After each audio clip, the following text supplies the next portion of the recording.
Namaste and good evening to all of you.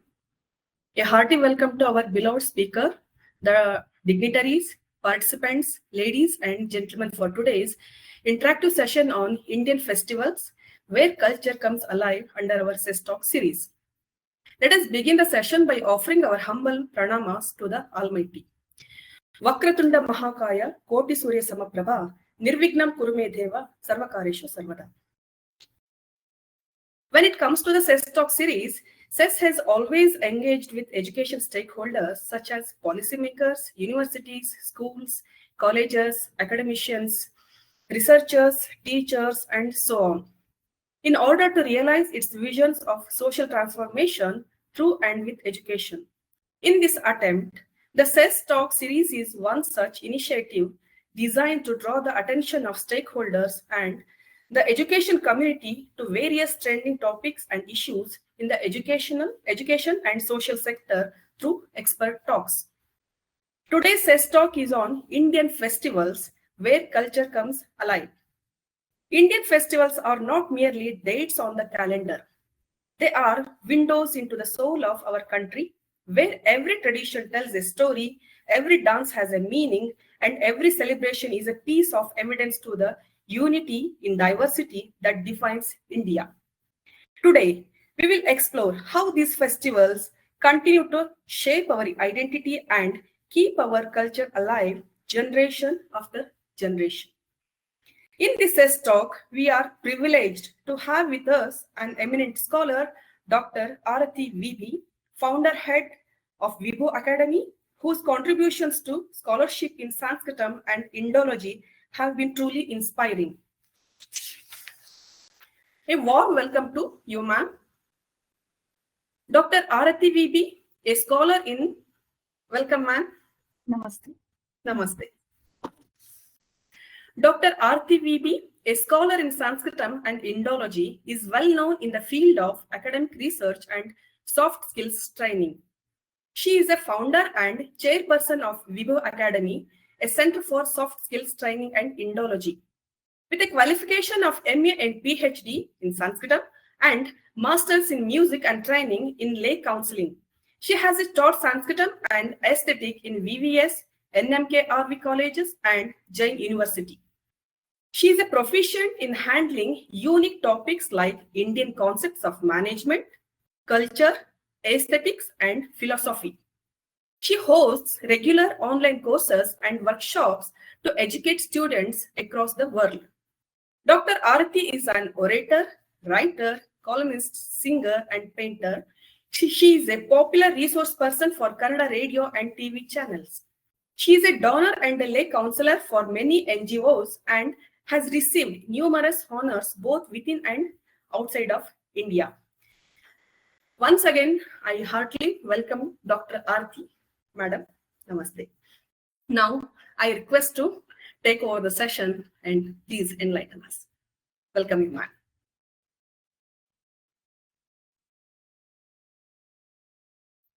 I shall be, namaste. No. I shall be sharing a few slides after a brief introduction. Om Namah Shivaya. Namaste to all of you. I am very happy to be addressing you all on this very prestigious platform of CESS Talk series. So thanks for the introduction and invite. Festivals are the mark of Indian culture. We all know. The most fascinating aspect of Indian culture is our festivals. And we are also fascinated. Every year we celebrate the same and it's never boring. It's always welcome. And that's because festivals are not just celebrations. In fact, the words in English can not exactly explain the spirit of Indian festivals. We need to use so many words to give you the understanding of the word Utsava. The word Utsava is very commonly used for festivals. Mahaha, Utsava, Parva, Samaja, Samana. These are the words, very age-old words. Samana was used in the Vedic times. In the Ramayana Mahabharata, we hear the word Samaja for festivals. Huge festivals, grand festivals. And then the word Utsava is more popular of late. Then Mahaha, Parva, all these. So Bharatecha Ikshudandecha Pratiparva Rasodayaha is a very famous saying. In Bharata, in our country, as well as in sugarcane. Pratiparva Rasodaya. Parva means the nodule. There's one hard part in the sugarcane which has more of essence. So like that in Bharata also, that is called Parva. That nodule is called Parva. In Bharata, Parva also means festival. So Prati Parva Rasodaya. Whenever we have a festival, the rasa, the essence of the best of Indian life comes out. Our best food, our best dress, our best art, our literature, our feelings, our bonding, our rituals. The best of whatever we do is highlighted during the Parva Dinas. So it is called Bharate Ikshudandecha Prati Parva Rasodaya. So just like the parva, the nodule in the sugarcane has more essence of the whole sugarcane, similarly the Parva Dinas, the highlight days, the festive days have more of the essence of Indian culture. And I shall not be exaggerating if I say that it is the festivals that have kept our culture and dharma alive. So when the invaders came, they came with a lot of contempt and jealousy and hatred, because they come from tribes, faiths which are very jealous, which cannot accommodate others, which do not believe in diversity. So when they came to our country, we were so rich, so diverse, so bubbly, so creative, full of fun and laughter. For us, God is not something to be afraid about, not somebody who sits on the clouds dictating us and telling us, I'll send you to hell, I'll send you to heaven. That's not the one. God is everywhere in us. So God is a celebration for us. Our Atma is, as I speak, the life principle in me is Paramatma. The life principle that makes the whole world run, the show of creation run, is itself Paramatma. So he's there very much in every heart, from the ant to the elephant. So everywhere it is Paramatma. That Chit Chaitanya, that consciousness which is a spark of life in everybody, is Paramatma. So because we see God everywhere, in everything, in everybody, from a small piece of dried twig to a huge tree, a lustrous, very prosperous tree, from a very poor man till the richest king, to a mammoth, to a small ant, everywhere, everything, the sun, the moon, the stars, the rivers, everything is Ishvara Swarupa for us. Everything is created by God, and he has entered everything. He is inside everything.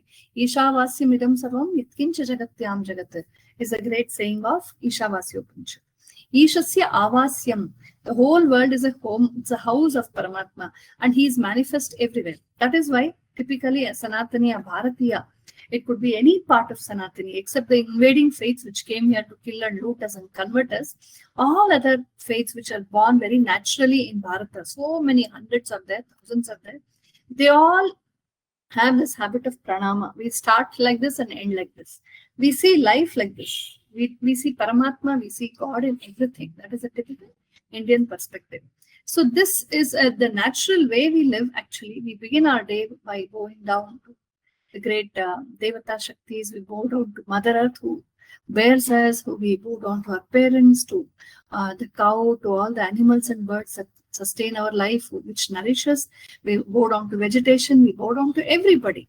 And this feeling has to be highlighted on special days because it's very natural for the human being to forget everybody, forget the how we are obliged to nature and people around us.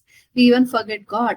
So these are the moments, the festivals, which come back to remind us that we are not just we are a part of a huge ecosystem, a huge blessing of God called nature. So we celebrate nature. Whenever there's a small change in nature, like you have the spring season setting in, immediately we have Vasantotsava celebrations. The spring is gone, then the summer sets in. Then you have special festivals which suit the summer season. Then the summer goes, the rains come. Then we have special Shravan festivals for the rainy season. Then the Shravan goes, then we have the Sharat Kala, which is not there in England, so it is not mentioned in our textbooks. The British people who wrote our textbooks, the nasty people, for them, only their Britain is the world. So they have only 4 seasons. So unfortunately, our children also learn about only 4 seasons. What nonsense is that? We have 6 seasons here. We have a season between the rainy season and the first part of winter, which is called the Sharat Kala. It is as beautiful as a Vasanta, the spring itself. We have no cold, no hot, no rains. We have crystal clear skies. And we have Sharad Utsava, that is Shara Navaratri, etc.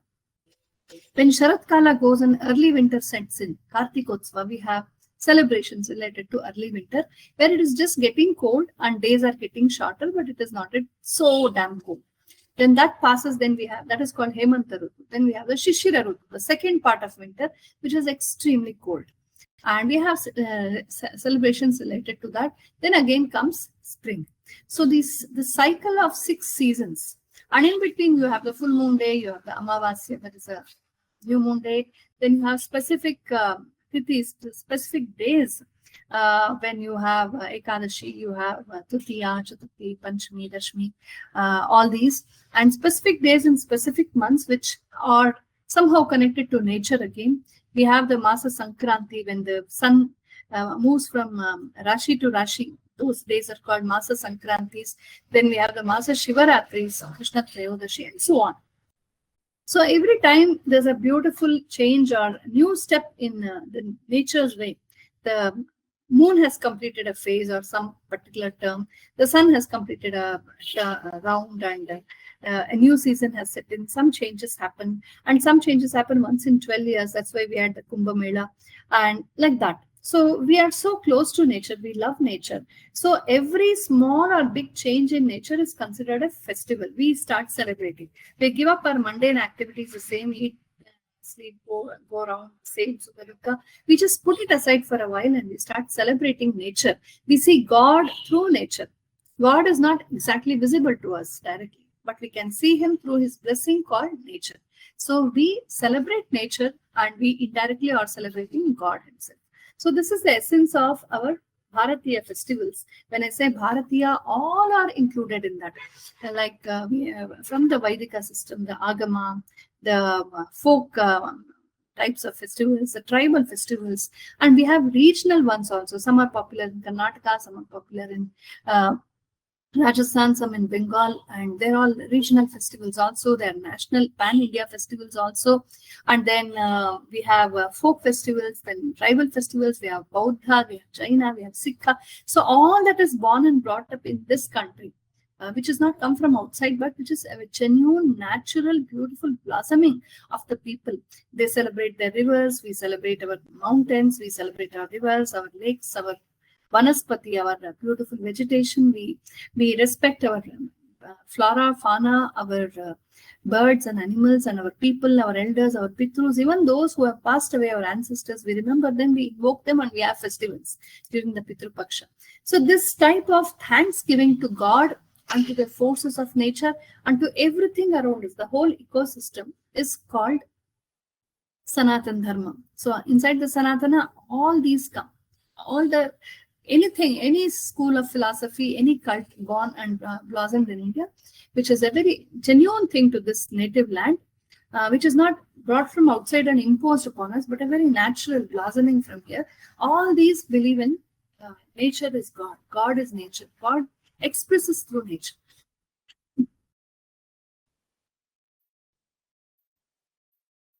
Okay, so we celebrate nature, and to remind us of this celebration again and again, we have so many festivals coming. Once I was doing some research for my thesis, I happened to just refer to a very ancient Sanskrit text. So there I had got a list of festivals, annual festivals. I was amazed to see that there were 394 festivals in a year.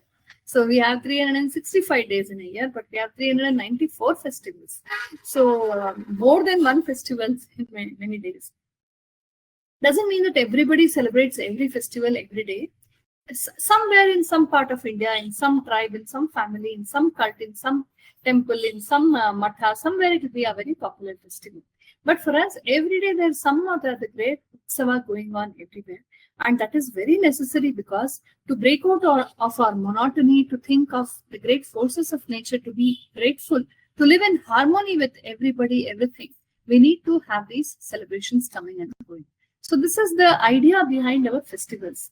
Festivals are done in two broad ways. I'll start sharing my screen with you now, and we'll just have a quick understanding of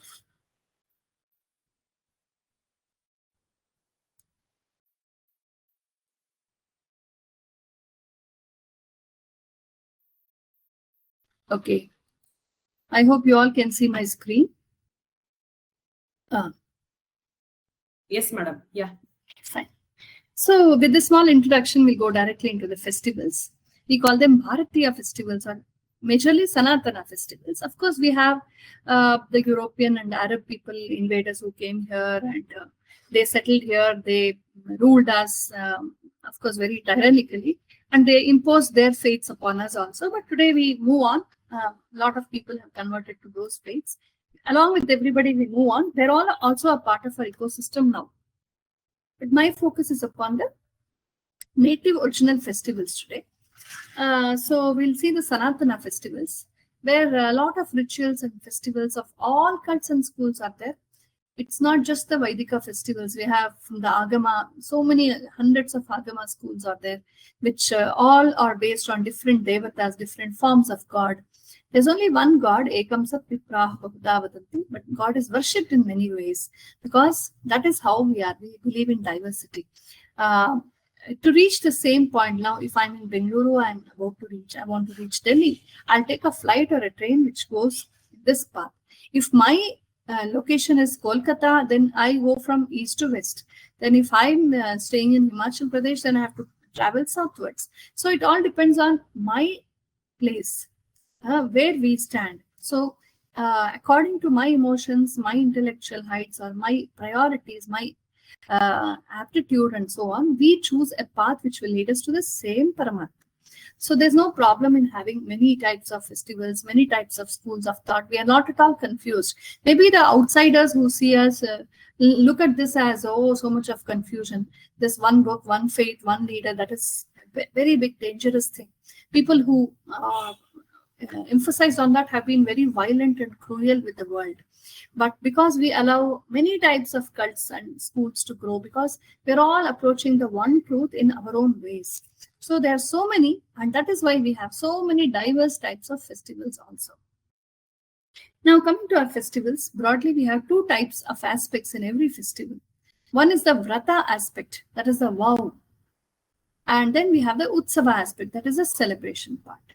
So Vrata and Utsava, some are Vratotsavas, some are only Vratas. But we hardly have festivals which are only Utsavas. There will always be a Vrata Amsha, a part of the Vrata in a festival.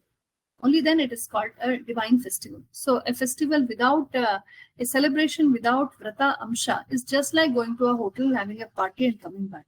We don't call that a festival because the element of nobility and divinity is missing there. But our Vrata Utsavas, with an element of Vrata and Utsava, then it becomes a festival. So what are Vratas? They have so many such rituals like pujas, different types of pujas, short puja, long puja, very elaborate puja, Panchopachara, Dashopachara, Shodashopachara, or Chaturshashtupachara pujas, huge homa havanas, which goes on for days and months, etc. Beginning from the 5-minute puja that we do every day in our puja graha till the most elaborate big homa havanas and satras, we have different types. We can choose what is suitable for us. Then we have other disciplines like upavasa, that is fasting. Again, different types of fastings are there.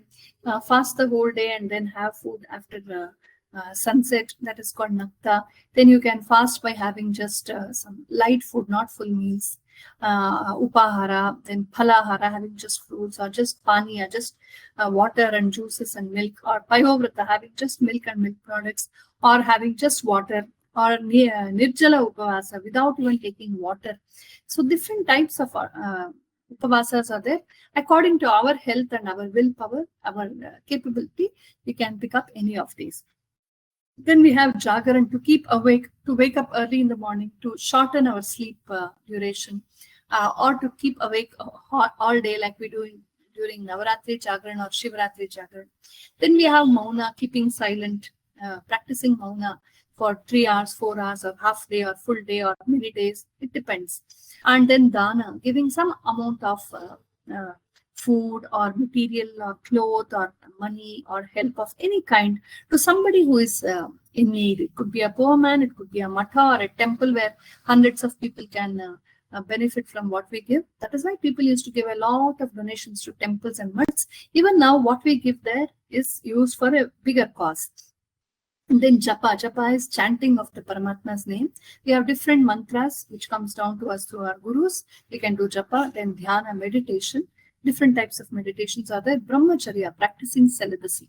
The natural weakness of human beings and all animals and birds is the attraction towards the opposite gender. So to control our basic instincts, to be calm, to be very powerful, to develop a willpower to overcome that weakness is called brahmacharya.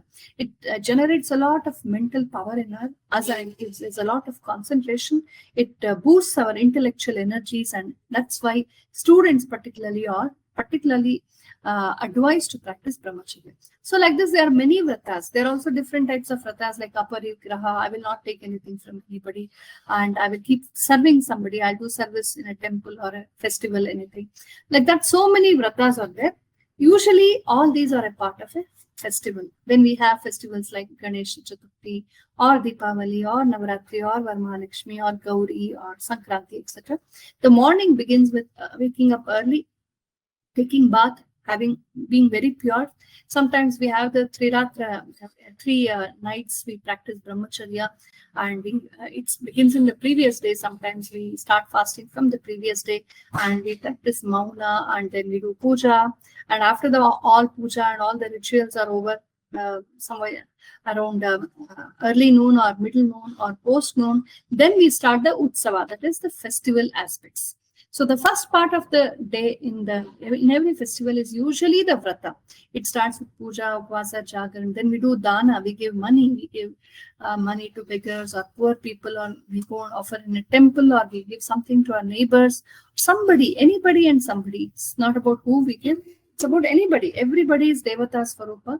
So whomever we think are deserving, we can give them some dana. And after the vrata part, then we go to the utsava part. Usually the first half of the day or the first part of the day, a few hours at least, is about vrata. And after the vrata is complete, then we go to the utsava part. Ut means upper, that which boosts our enthusiasm. So we have feasting. The first thing we do after the whole festival puja is we have prasad. We sit together and eat together. We invite our friends and relatives and neighbors and all the people, and we feast together. We have the best of food during the utsavas. The routine food, the same roti sabji, the same rice and curry and sambar we don't prepare. Along with that, we have a lot of sweets, lot of papad, a lot of other salads. We have other specific festive dishes we have based on the season, because our festival food, the festive diet is very close to Ayurveda. Ayurveda tells us in which season what is good, what nature naturally gives us. We have to consume that during festivals. It's very good for health. So we connect that to festivals, and we prepare those during the festive days. We feast upon them, and we don't just eat ourselves. We give a part of our whatever we have prepared, we pack them and give them to our neighbors and friends and colleagues and all others. Then we have music and dance. There's no festival without music, dance in Bharata. Particularly, we have a lot of music and dance. We have Sampradaya Sangeeta. We have many folk music and dance, classical dance and music forms, temple music traditions, which are specifically created to be performed during the Utsavas. Then we have dance, we have outings, we have processions, we have dramas, we have gifts to give to each other, and we greet each other, and we have games and sports. You might remember how our Mysore Dasara is full of many Deshi games and sports. We have the wrestling matches, we have different types of matches, and we have Kambala in the western coast of Karnataka, we have Jallikattu in Tamil Nadu. We have so many such beautiful indoor and outdoor games and sports and festivities and outings and boating and picnics. We call them Vanagamana. And in the Vasanta, particularly the spring festivals, we have many pastimes which are mentioned in Kama Sutra and Manasollasa and different texts, where they talk about games exclusively for women, games exclusively for men, games exclusively for newly married couple, games exclusively for little children, and for all of them together. Then we have fairs, which we call jatra, fairs where people gather in hundreds and thousands of numbers. We have a huge Ratha Yatra there. We have huge fairs there. We have Pallaki Utsava, and lots of shops will be there. Trade and commerce will get a boost. So all this is the part of Utsava. When Vrata is for self-elevation and self-purification, because as human beings, we have a tendency to speak lies or hurt somebody knowingly or unknowingly, to disobey somebody, to break rules. These things keep happening from our side. So Vrata is a moment where we self-introspect and cleanse ourselves.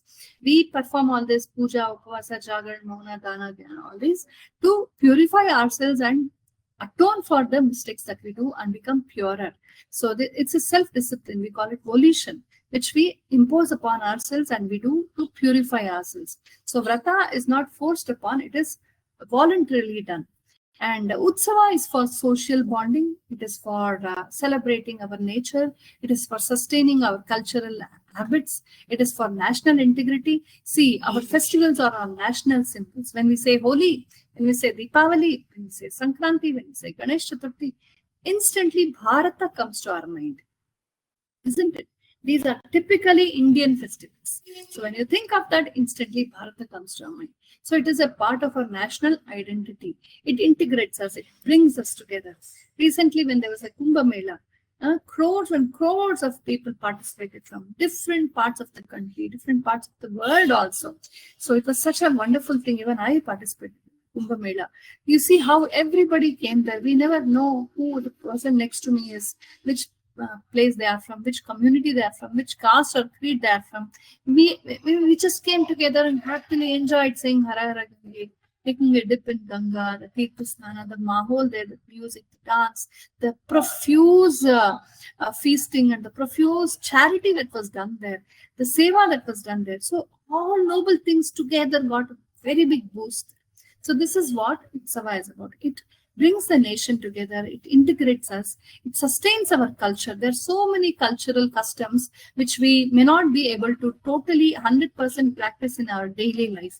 But on festivals, we do practice them.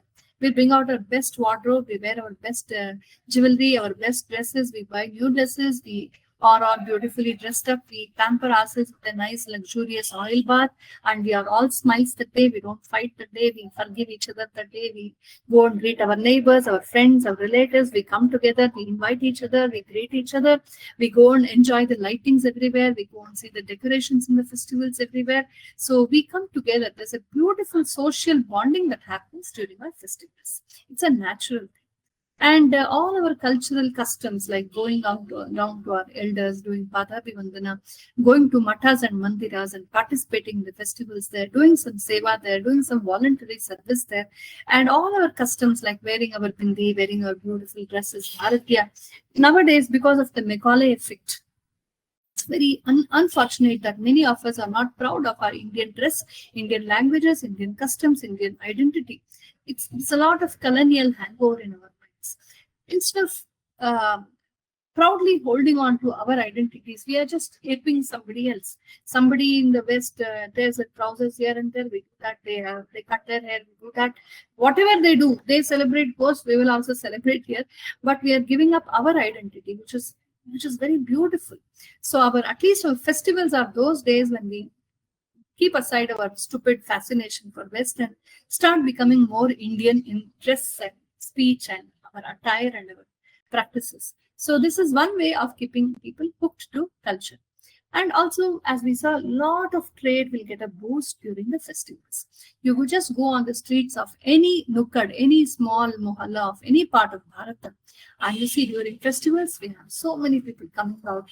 The street vendors, the florists, or the fruit vendors, or even the drivers there, the rickshawalas there, everybody, small street vendors to the biggest shopping malls, everybody gets a boost. So much of trade happens for everybody. So everybody get extra money, and they are happy because their earnings become very nice during these times. So like this, festivals are of two things. One is the Vrata aspect, one is the Utsava aspect. Vrata is for internal cleansing, it is Antarmukha, and Utsava is Bahirmukha, where we bond with people. And most of our Utsavas have both aspects, and therefore they're called Vratotsavas. We have exclusive Vratas also, which are too personal and nobody gets to know. We do it in our homes, we do it in our temples, very modestly, without making a show of it. But during festivals, our Vrata is over, and then we come to the Utsava part, and we want to celebrate it with the community. Lots of Utsavas are there, hundreds are there, thousands are there, and we'll see some of them now. So some regular Vratas that we do, which are pan-India ones. One is the Masa Gauri Vrata, the Shukla Tritiya, the third day of every month, not the English month, not the January-February month, which was imposed upon us by the phonetic missionary Gregorian, not that. We have our own Panchanga Masas, that is the Chaitra, Shukla, Chaitra, Vaishaka, all that, Jeshta, Ashara, Shravana, those 12 months. In that third day, the Shukla Tritiya of every Masa is called a Gauri Vrata. It is exclusively reserved for Gauri Vratas. Gauri is worshipped specially by our women folk.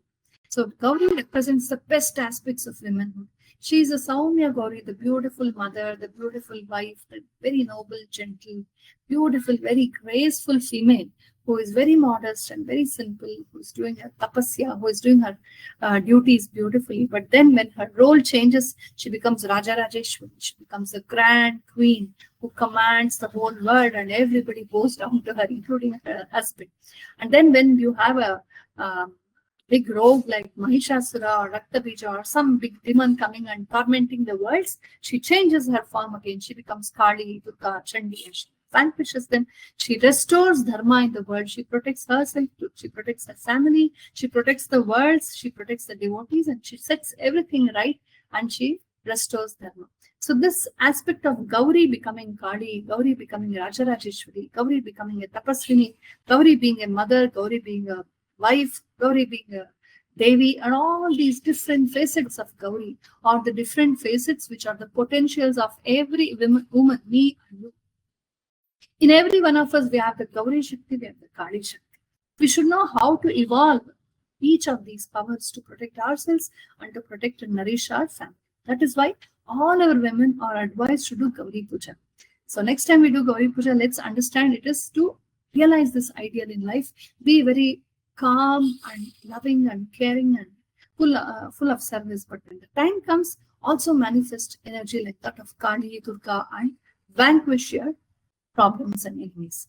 So we have so many Gauri Vratas. Every Shukla Tritiya is a Gauri Vrata, like Chaitra Gauri, Vaishaka Gauri, Jeshta Gauri, Shravana Gauri, and so on. And Krishna Trayodashi, the second part of the month, that is the Shukla Krishna Paksha, the dark fortnight, the 13th day of every dark fortnight is called the Krishna Trayodashi Vrata. It is also called Masa Shivratra. In Karnataka, we call it Pradosha Puja. So that day is meant for Shiva Puja. And then we have the Harivasara, the very famous Ekadashi, which comes on the Ekadashi, the 11th day of both the Shukla and the Krishna Paksha. Every 15 days we have the Ekadashi. This Ekadashi Harivasara is a very special Vrata, which is very good for health as well. And it is also good for our mental peace and control of our desires. Then Shukla Chaturthi Vrata, the fourth day of every month, the first fourth day, is the Sankasthara Ganapati Vrata. Then we have Purnima Vratas. All the full moon days are Vratas. Every full moon day you have Devi Puja, you have Vishnu Puja, Satyanarayana Vrata, and all that. Then every Amavasya is for Pitru Tarpana, celebrating our ancestors, departed and deceased ancestors, and Kali Mata or Kala Bhairava, Shiva, etc. Like that, you have so many more. I have just mentioned a few here. You have other regional and optional Vratas, which are not pan-India, but practiced in different regions. Like that, you have many other Gauri Vratas. Apart from the 12 Gauri Vratas which come on the third day of every month, Shukla Tritiya, you have other Gauri Vratas, like you have Lavanya Gauri, you have Mauna Gauri. Mauna Gauri is performed by the bride just before she gets married. Before she leaves her parents' house and goes to the marriage pandal, she does the Mauna Gauri Puja, and her mother will bless her, and she will, in South India, the mother will even tie one Mangal Sutra on her neck, and then she will send her to the pandal. So Mauna Gauri Vrata, we have Lavanya Gauri, then we have Trilochana Gauri, we have Gaja Gauri Vrata, we have Phala Gauri Vrata, we have Kedige, that is Sige Gauri Vrata, that is in Ashwina Masa, like that. We have Uyyale Gauri, we have Dola Gauri, and so on. So many Gauri Vratas are there. And then we have Mangala Gauri Vrata by newlywed women, first 5 years of their marriage. Phala Gauri. Then we have Kadwa Chauth, which is very popular in North India, where the women seek the welfare of their husbands. And then in the evening, the husband will make her eat food. He will feed her with great love. Such a beautiful bonding that is. Similarly, we have Jyotir Bhimeshwara Vrata, where we worship both Shiva Parvati as the Adarsha Dampati. Actually, both husband and wife have to perform that vrata, but somehow of late, only the women are performing, where two deepas are set and we worship them as Shiva Parvati and seek that just like you, we also should be very, very ideal husband and wife. Then we have Nagara Panchami, where we worship the Naga Devatas, and in the south, this is also a festival for brothers and sisters bonding. Then we have Varamahalakshmi Vrata, which comes in the Shravana. We have Sampad Lakshmi Vrata also in the Shravana. And all the Fridays of Shravana are very special for Lakshmi Puja. Then we have the Chhat Puja in North India. We have Yamadvitya, which is called Bhai Beach. Then we have Raksha Bandhan for brother-sister and bonding, which comes in Shravana Purnima, which is very popular in North and East and Western India. Then we have Edlamavasi of Karnataka, Bharata Purnima, and many, many, many, many. The list is almost, I think, 20 times bigger than what I'm showing here. They are just representative here. Then we have some whole vratas, months which are vratas. The whole of the Jeshta Masa and the Magha Masa are called Snana Vratas. The whole of Jeshta Masa, you can see particularly on the banks of Ganga. People will come from different villages and different areas to just have a dip in Ganga during the Jeshta Masa, which comes after Vaishakha. That is somewhere around June or so, end of May, June, July, that time. Then we have Magha Masa, that is just after Sankranti, around Sankranti time, where again the Snana Vrata is very special.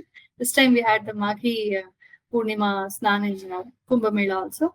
Then we have the Kartika Vrata. The whole of Kartika Masa, the early winter, is celebrated as is part of Deepavali. In fact, Deepavali comes in the Kartik Masa. The third day of Deepavali comes in the first day of Kartika.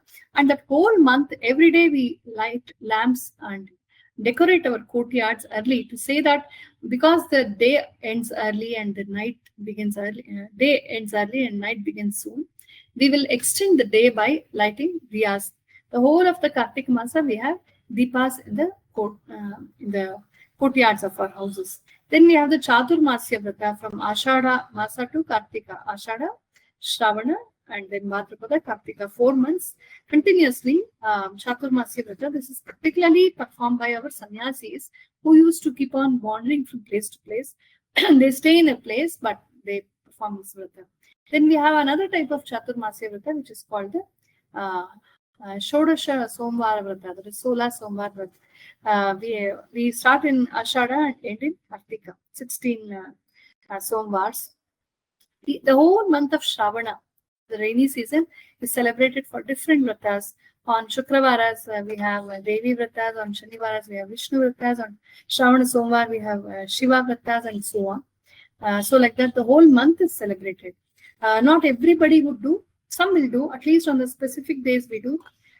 So a lot of dana, a lot of puja, a lot of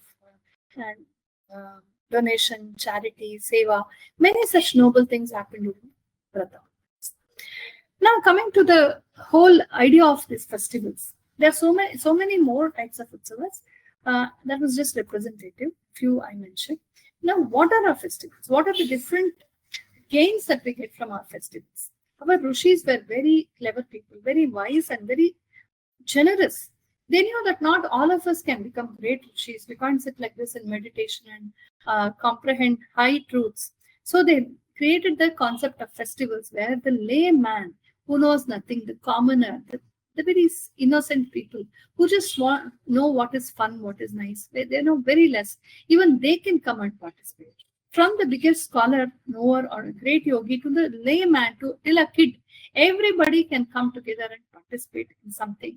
So that platform they created in the form of festivals. So if we see in the Vedic times itself, there used to be very, very grand festivals called samanas, which would go on for 2 weeks, 3 weeks, 1 month, 3 months, 4 months. We also have samanas and yagas, which went on for years also. We see the story of Rama, how for 12 years, Dasharatha performed the Putra Kameshti Yaga, and at the end, Rama was born. So there are different dimensions to our festivals. Some of them are, first of all, is the dharmic significance. Dharana dharma ityahu, dharmo dharayati puja. What is dharma? Unfortunately, the dirty, nasty British people who came here, who forced upon us their education, their faiths, their dirty ideas, their racist, colonialist ideas, they did hasty translations of our Sanskrta words. And they did very dishonest, very monstrous translations of some of the words. They didn't care how insensitive they were there to our feelings. So they translated the word dharma also in a very bad way. They called it religion. They called it faith. But dharma is not religion. Dharma actually is a power that sustains the balance of the whole creation. Dharanata dharma ityahu. A base, a platform where everybody will get justice is called dharma. So to think of dharma, to ponder about dharma, to recall dharma, to discuss that, to practice it in life, we have these festivals. The most important significance of festivals is dharma. And who is regulating dharma and protecting us all the time? The Paramatma, God, whom we can worship in different forms. It could be in the form of Devi or Shiva or Vishnu or Ganapati or Subramanya or Surya or the forces of nature, or as our own parents. Everywhere, everything is seen as a manifestation of God. So this seeing Paramatma in everything itself is. So the dharmic significance is the highlight of every festival. If you remove this dharmic part, you have everything else. It is just like a social party and nothing else. So the dharmic significance is very important. This explains how some Hindu-phobic forces today, they try to remove the dharmic aspects of our culture. They especially intend to separate us from the dharmic aspect, which is the core of our festivals. They will. You might have seen how on our televisions nowadays we have some ads of Deepavali, of Dasara celebrations. So there, Deepavali means Lakshmi Puja, Deepavali means lighting diyas, Deepavali means doing dana, doing namaskars to our elders, worshipping Lakshmi and so on. So now you see in our advertisements, Lakshmi is gone and diyas are gone. You have electric lights or candles coming there and the bindis are shrinking and there's no puja aspect at all. And nowadays, even the sweets are going. They ask you to eat chocolates. They ask you to drink some Pepsi, Coke or something. How the very idea of dharmicness is removed from our festivals, then they are not festivals at all anymore. They are just as simple and as trivial as some social partying outside on a MG road. So that's wrong. We should always maintain the dharmic significance of our temples. The Vrata aspect is particularly here. We should start our day with thinking of Paramatma, thinking of God, and doing some dana dharma, going to our elders, leading a pure life, self-introspecting that day, being very pure that day at least, without speaking lies, without quarreling with anybody, forgiving everybody, doing some charity, going to a temple and having a dip in the Ganga, etc. So these things are very important. So they are the core of festivals. Let's never forget that the dharmic significance is at the core of our festivals. Then comes social bonding. We already saw about that, how we socially bond to each other. There are some very beautiful festivals which are meant for social bonding. For example, we have the Sankranti festival. At least here in Karnataka, there are different ways of celebrating Sankranti. Here in Karnataka, we say, Ellu kottu olleya matanadu. Ellu means till, sisme. So we make different types of mixtures with ellu and groundnuts and jaggery pieces and coconut pieces and all that. We roast them and make a nice ellu mixture.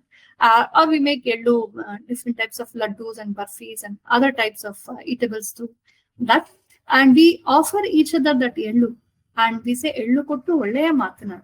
Even those people with whom we may have quarreled, whom we don't like, or with whom we have just had a bad relationship, we go back to those people on that day, we give them ellu, and that itself is telling that let's forget about all our woes and come back together. So this Ellu kottu olleya matanadu, such a beautiful bonding. Similarly, we have on our Navaratri, on the Navami day or the Dashami day in North Karnataka here, we take the leaves of the Shami tree, which we call Banni in Karnataka. So we offer those leaves, we call it Banni Bangara. We take a handful and give it to each other and bow down to each other. And we say we respect you and we respect this relationship. Even if somebody is younger to us and we are not, they're strangers to us, we still bow down to them because we see God in everybody. So it's a beautiful way to socially bond. We go talk to our neighbors, we wish them, we call them home, we give them sweets, we go and feast in their houses, we enjoy the decorations in their houses, they come and enjoy the decoration in our houses. We come together, dance together, sing together, we go on processions together. So we greet each other and we help each other. Sometimes we have a lot of potlucks also happening on these festivals. So social bonding is a very natural byproduct of the festivals, and they really bring us very much together. And it's also a way of national integrity because of the social bond. Look, when we have Jeshta Masa from here, Karnataka, we go all the way to Haridwar or West Bengal or Himalayas to have a dip in the Ganga or Yamuna. So see how we go there. And when we have Shivaratri, people rush, go in big numbers to Kashi all the way. And I know so many people who come all the way from Nepal down to our Tiruvannamalai in Tamil Nadu for the Shivaratri. So we go to the West Bengal to watch the beautiful, fascinating Durga Puja there, and lakhs of people come to our own Karnataka to watch the Mysuru Dasara processions here, and a lot of our own South Indians go to Kullu Dasara to watch that there, and the Himachali people come down to Pandharpura to see the Ashada Ekadashi Puja there. Like this, we go in huge numbers to different parts of the country, and we bond with those people, we blend with those people, and we enjoy with everybody.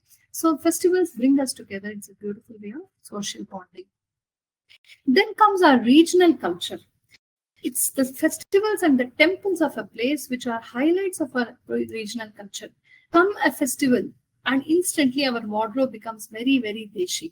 So the Marathis will wear their saris in the Marathi style, and they will wear their topis in the Marathi style, their tilak and all that. They will bring out their Marathi songs, folk songs, and all the best aspects of the Maharashtrian culture are highlighted during their Gudi Padwa or their different festivals. You come down to Karnataka, we have our own regional flavor. In a very Kannada style, the same Paramatma, the same Yugadi, the same Sankranti, the same Ganesh Chaturthi is celebrated, but in a very Deshi manner.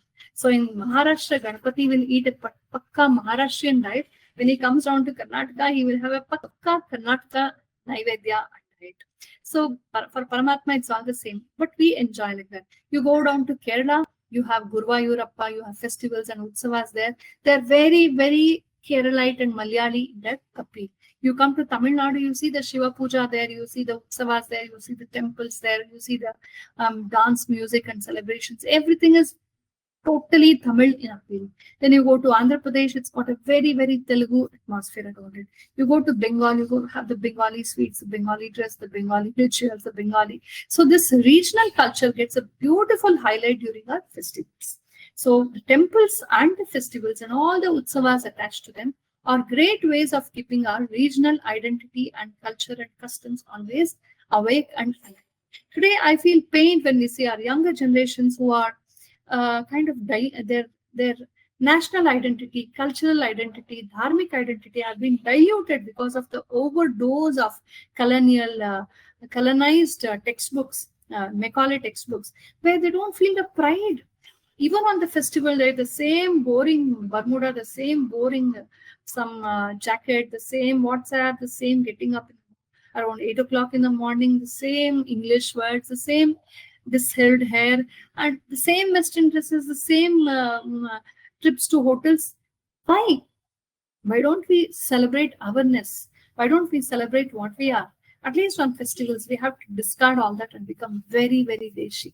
We have to connect back to our culture, go back to our villages, talk to our grandparents, spend our time with our family, wear Indian dresses, speak in Indian languages, eat Indian sweets, prepare them at home, come together, feast together, sing together, dance together, play together. So this is the highlight of our festivals. We have so many regional games, Jallikattu in Tamil Nadu, Kambala in Karnataka. We have wrestling styles in different parts of the country. So, all the best aspects of our regional economy, regional culture, regional rituals, regional customs, regional dress, language, history, everything gets a highlight and boost during festivals.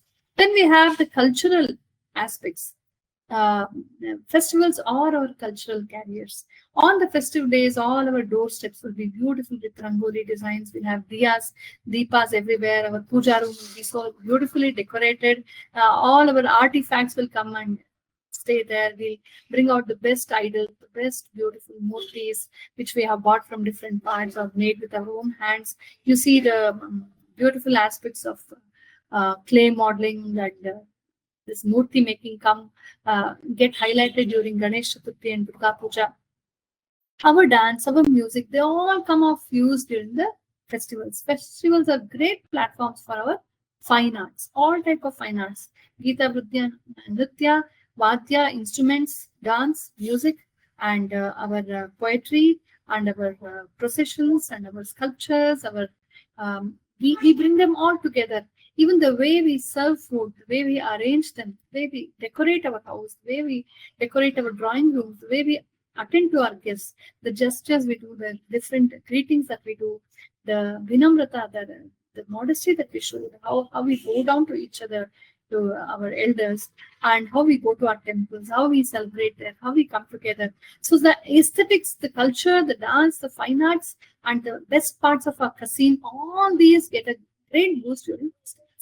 So we may be Nastikas or Astikas. We may be kind of confused because of the Macaulay system. We may have forgotten our dharmic importance. We may be very uneducated really relating to our dharma.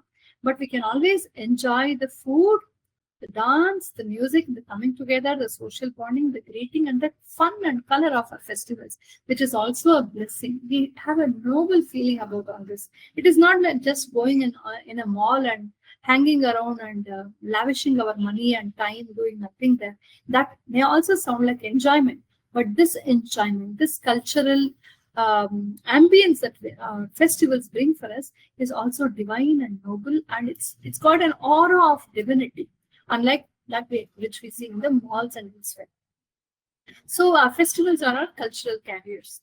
Then we have a lot of aesthetics and arts. Many of our art forms, like some puppet shows, some chariot rathotsavas, pallaki utsavas, these florists, these people who are artists, dancers, musicians, and carpenters and sculptors, they get a lot of importance during this, because the poets, in fact, when we had the Hindu kings ruling, much before the colonization happened, the dark period of history, when initially we had people from Arab and then from Europe coming and colonizing us and destroying, devastating our beautiful culture and converting people in masses and putting our own people against our own people, and they have just shuffled up and done a lot of damage to our pride and our systems. So before that, we used to have our own kings, our own people who were great dharmatmas. They had great respect for our dharma. Today, unfortunately, and because of the Macaulay effect and post-independence, due to leaders who took over were totally adharmic, the first few leaders. So they declared that dharma should never be a part of our national identity. So they have kept it away from politics. So what is the outcome of this? It's that the original dharma of this desha is suffering, and that which has been imposed, the demonic ones, are flourishing at the cost of the existence of our dharma. Dharma is very, very important, and our rajas knew that. That is why they always used to promote temples, temple traditions, music, dance, and processions, and huge satras, homa, havana, yaga, feasting. They would give charity to people. They promoted art, they promoted literature, they promoted poetic assemblies, kavya goshti, gita goshti, nitya goshti, krida goshti. So they used to patronize all this in a very big way, because they knew that these are the moments when we can keep people together, and we can promote all our art systems, all our literature, all our dharma, all our sculpture, all our paintings, all our social bonding. Everything can be done. So our Rajas in the past were very wise and very rooted in our dharmic culture. So they were great promoters of all this. Recently in Karnataka, we had the Wadayar, Mysore Wadayar family, which have upheld our Karnataka culture in such a great way. If not for the Wadayars, either this whole country, we had lost so much of our temples and culture and souls to the tyrannic Tipu Sultan, and after that, the very colonial, very vicious missionary zeal Britishers came. We would have lost everything, everybody to these two tyrannic things. If not for the Wadayars who revived the culture of the Dasara festivities, they revived the culture of wrestling and music and dance. They promoted in a very grand way. So they used the festivals as platforms to revive all these, and that is how we had a big galaxy of artists, great musicians, great dancers, great scholars who came up in Karnataka during the Wadayars' time. And then coming to historical documentation. Festivals are not just festivals. They are not just based on belief. They're also historical documentations. Now we have the Vaidika gods like Vishnu, Shiva, Ganapati, Devi, Subramanya. They're all Devata Swarupas. They're all symbolical of the great Paratattva. Then we have some other celebrations of people who are born and brought up in this country, who are in flesh and blood born in this country, but did very great jobs. They're called the Avatara Purushas or Vibhuti Purushas, like Rama, Lord Krishna, Lord Buddha. Then the great acharyas like Shankaracharya, Madhvacharya, Ramanujacharya, and Basaveshwara, the great Guru Nanak, the great Mahavira, and all these great people, we celebrate their festivals. So when we have their Jayantis, that is the best way to remember the great lives of these people. Also other gurus like Ramakrishna Paramahamsa, Ramana Maharshi, and others, Abhinava Guptacharya or Mirabai, Purandaradasa, Tyagaraja, Valluvar, all these people, we remember them, we come back and we talk about them. We have a lot of Harikatha, we have storytelling about them, we tell our children about that, we celebrate them. So we are historically documenting the great contributions of all these great people. Today Rama has become very much like a god for us. He is a god for us because the greatest of the kings we ever had, a king and queen like Rama and Sita, can never be born again. The kind of sacrifice they did, the kind of ideals they set up for the society is extraordinary. So we remember all these great souls by celebrating their festivals. So it's a form of historical documentation. Historical documentation should not be limited to just textbooks. We should have them in the form of festivals where even the common man can share the spirit of the great souls. And then finally, festivals are trade boosters, no doubt about that. The Puri Jagannath temple, particularly during the Ratha Yatra period, that month, the income generated just in that small town called Puri is more than the income generated in the whole of Odisha state. More than 82% of the income generated in the Puri town comes from just the Jagannath temple, just because of one Ratha Yatra. Here, come down to south, you go to Tirupati, during the Brahmotsava, when lakhs of people come there, arrive there, crores and crores and crores of rupees are generated. And that money is used for so much of social work and public work, and also for the temple renovations. In fact, in many temples, a lot of such the poorest of the poor will offer at least 1 rupee, 10 rupees in the temples. It is our dharmika rule that whenever you go to a temple or a gurukula or a matha, you should never go barehanded. You should offer something. If you don't have money to offer some services, volunteer services.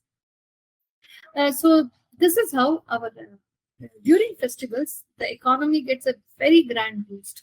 Here you can see in our own localities, when there's a Navaratri around, when there's a Ramnavami around, when there's a Yugadi around, go to the local market. You see how all the traders increase the rates of their produce, and we will still buy. We'll keep cursing them, saying, "Oh, see how costly it's become," but we will not stop buying and we will not stop celebrating, because those people, this is one occasion for them to have a lot of business.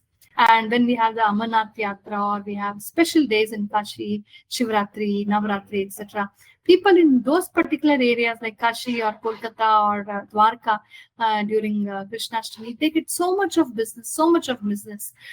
We heard so many legends, so many stories about Kumbh Mela, some real stories where people became Lakshadipatis, Kotyadipatis during Kumbh Mela because of the profuse kind of business they got. So trade definitely gets a boost. That is why our ancestors were very clever, not only spiritually, they were also worldly wise. They knew that if there's a temple in a place and there are festivals which are celebrated regularly, then all people will come together, they'll bond together, they'll think of dharmic values, and the regional social cultures also will get a boost, and historical documentation will happen. And more than anything, there'll be an economical boost of that place.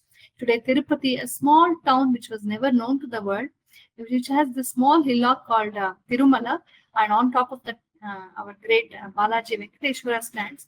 Those 7 hills and that small town Tirupati is now one of the world famous centers. That small Prayagraj, which is a small place where Ganga, Yamuna, and Saraswati confluence, is now world famous. It's on the world map. That small Dwarka on the banks of the Sindhu Sagara, that is wrongly called Arabian Sea, there, that small town is buzzing with tourists all the time. It is on the world map. So how festivals and temples can boost and bring people, boost the economical prosperity of a place, how we can boost the culture of a place, how we can put people together, bond us, make our national identity stronger and stronger. See, when the Ayodhya Ram Mandira was reinstalled, how much of trade, I was there also in the Pratishtapana, how much of trade got a boost. A small town which was almost like a very poor village till recently is now one of the grandest business centers of the world. And this is how our temples and our festivals can always bring Lakshmi Kataksha to our whole society.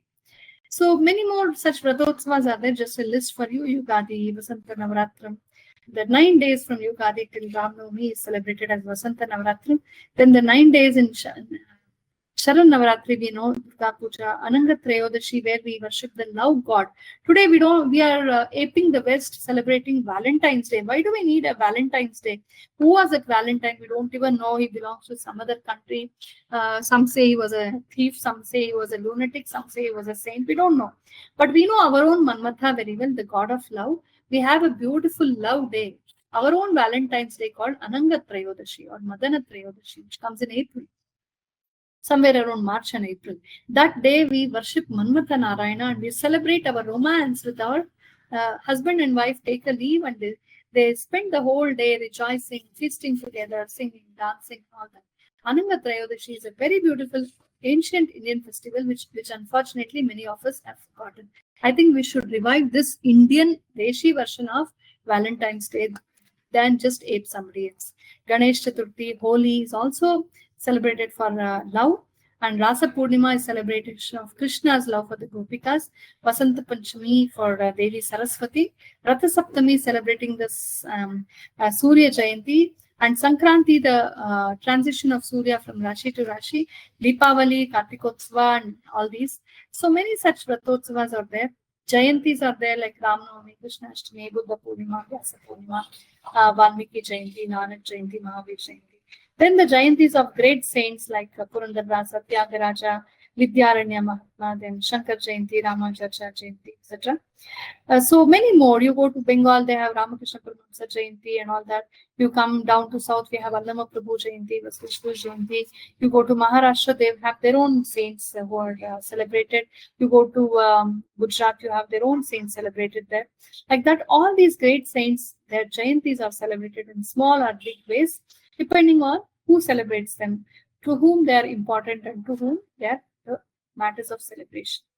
Then we also have national celebrations like Independence Day, Republic Day, etc., where we celebrate the whole of our Bharata Mata. For us, Bharata Mata herself is Durga Parameshwari. She is mother for us. We never see Bharata as just a piece of geography. We see her as goddess. We are treading on her lap. We are children on her lap. So we celebrate the Independence Day and our Dhwaja as the most highest, most respectful aspect of our country. Then we have Vana Mahotsava, Earth Day, Mother's Day, Father's Day, Women's Day. Many such days have crept in. It's come from outside. But anyway, if something is nice, we do accept it. Ano Bhadraha Kratavo Intu Vishvataha. For us, every day is Mother's Day, Father's Day, because we start the day with doing pranams to our parents, respecting them, respecting their words. But anyway, to have a special day celebration for in the name of mother is also okay for us. Women's Day, to remember that women is not just a second gender. She's a very special power in nature. In our, I don't know about the invaders' faiths, their woman is always a second-class citizen. She is more like a commodity. There were some congregations in the city of Macon, Synod of Macon, where the discussion was that whether woman has a soul, whether woman is a human being. So such cruel faiths are there outside. But here in our faith, in our Sanatan Dharma, Buddha, Jaina, Sikha, etc., we see man and woman as two great manifestations of one power. So there's a beautiful saying in Manusmriti which says, Atma Swarupa Dvidha Kritam. It divided itself into two equal halves. One became the Shiva Tattva, masculine power, one became the feminine power. Both are unique in their roles and both are interdependent and both are independent as well. So we celebrate the femininity and the masculine energy as Ardhanarishwara Tattva. So to remind us that we should never see woman as a commodity or a Bhogavastu or a second-class citizen, but to always respect her as the mother, as the wife, as the sister, as the daughter, whatever role she has her own feminine grace in executing the same role which a man does in his own style. So we are not in conflict with each other, man and woman. We are doing it in our own ways. A lotus never needs to compete with the jasmine. Jasmine is beautiful as it is, and lotus is beautiful as it is. Lotus has to become a better lotus. Jasmine has to become a better jasmine.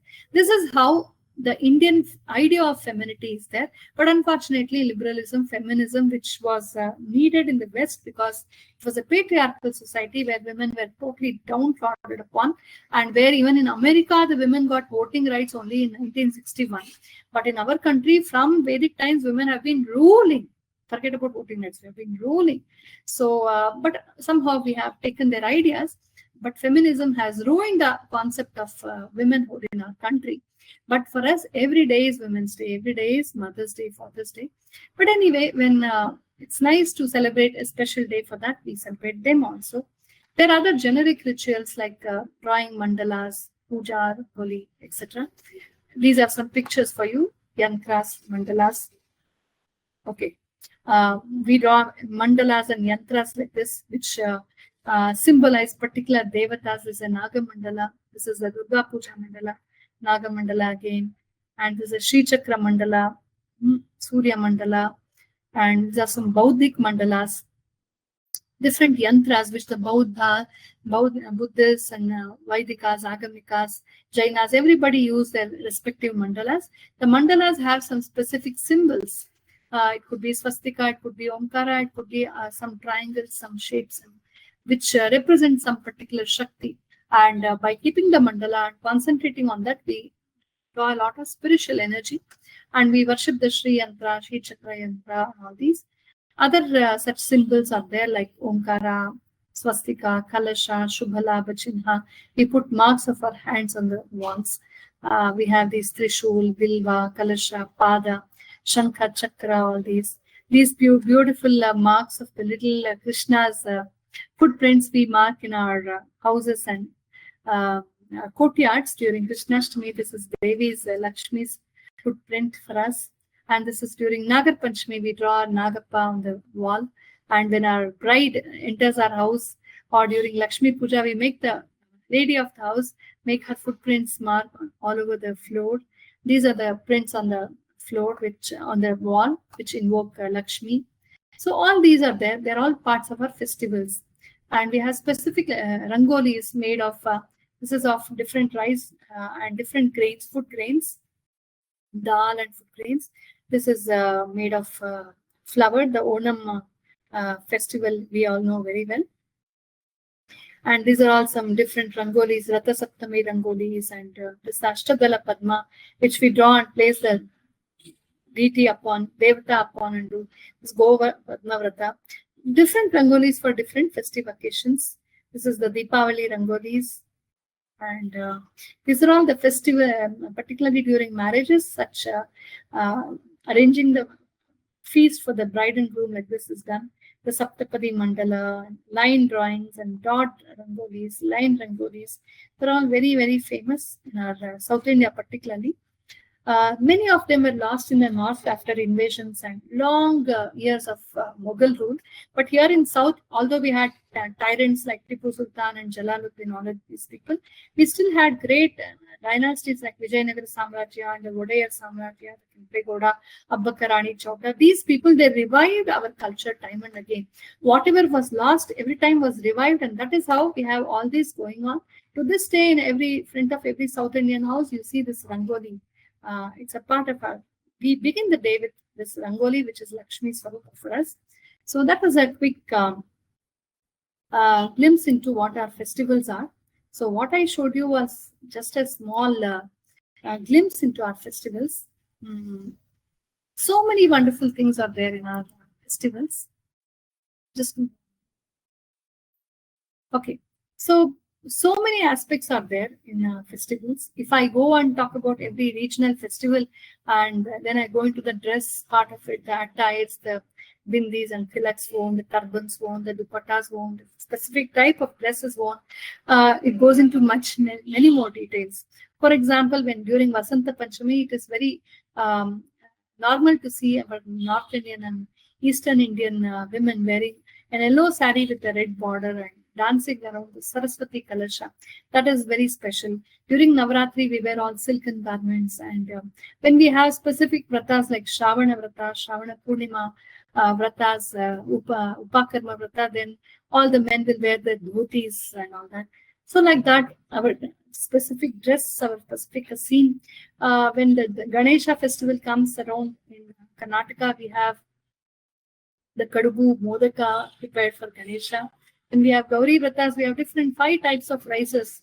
Gudana, Mudgana, Mashana, then this Payasana and Tatyana. 5 types of annas.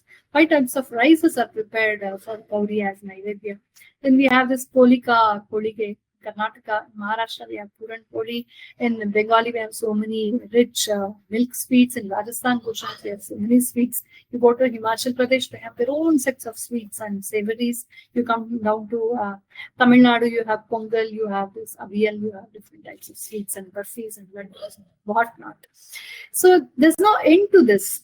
It's such a beautiful, spectacular range of culture and food and festivities and dance and music and celebration, all these sugar coating around the dharmic bhakti bhavana. So we are here not just as human beings.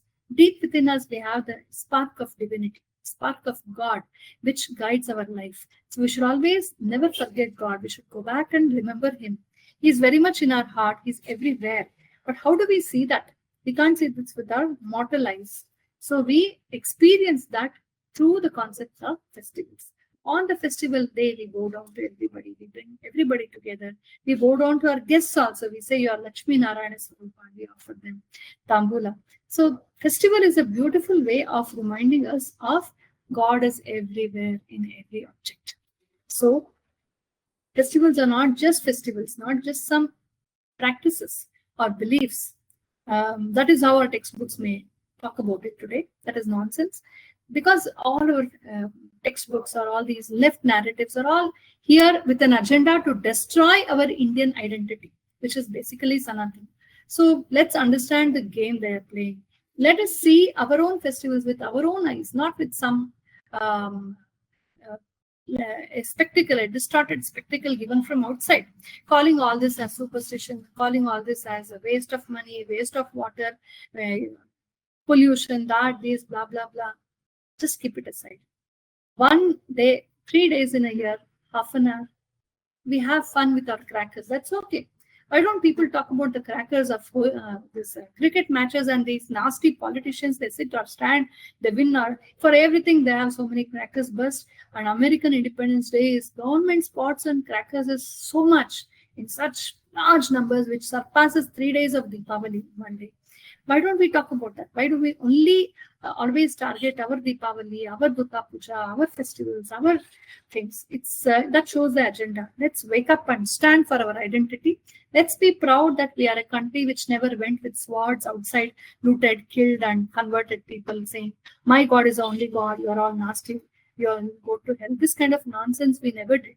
So the real blessing of God will be with us because we never hurt others. We are a country which always gave yoga to the world. We gave love to the world. We gave Vedanta to the world. We gave Ayurveda to the world. We gave the best ideas to the world. We gave zero. We gave mathematics to the world. We gave the concept of astronomy to the world. So we have always given to the world. That is why Bharata is called Vishwa Guru. And our festivals are also those festivals where not just we Hindus, Buddhists, Sikh, and Jainas can participate and enjoy. Even those people from outside, even foreigners can come and enjoy and partake. They can eat our prasada. We will not call them hetan or kafir and send them away. We will give prasad to everybody. Our prasad is the blessing of God. It signifies we share with everybody. So this sense of sharing and caring and helping and coming together, bonding, all this get a highlight during the festivals. So let's understand next time we celebrate our festivals. Let us contemplate upon all these dimensions and celebrate in a more wiser and passionate way. And please explain these to your children. Don't tell them, "Hey, chup karo, karna hai." Don't tell them like that. Don't snub them and force them. Tell them the beauty of the celebration. Let them see the fun aspect, the aesthetic element in festivals. So let's educate our children better. And let's participate in our beautiful age-old festivals in a better way and get the blessing of God. May Paramatma bless our whole country, our dharma, all of us, and give us good health, wealth, prosperity, and peace and happiness. With these words, I conclude. I understand we have a question and answer session or something. If there is a time for that, we can go ahead with that. Or I think we can conclude here. Thanks a lot to CESS for this beautiful opportunity. Namaste. Thank you very much, madam, for sharing such a meaningful insights on festivals. You have explained how the vratas and the utsavas differ from each other and the regional festivals, significance, impact of colonization. So you have explained many more things. Thank you very much for your words and profuse knowledge. So we have here a few questions. They're waiting for your answer, madam. So first one is, this is a question from Dr. Satvik. Madam, can you highlight significance of Akshaya Tritiya?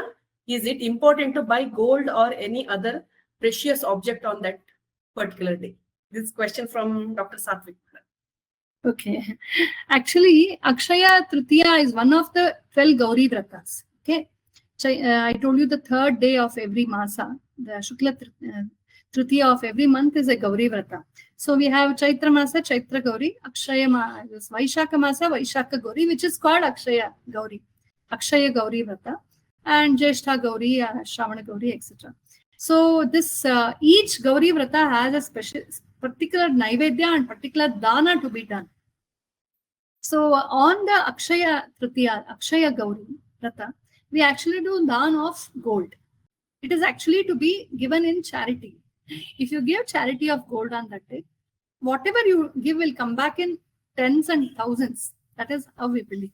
So whether you do Dan on other days or not, on Akshaya Gauri Vrata, we do Dan of gold. That is how it started. But today we are living in a marketing world.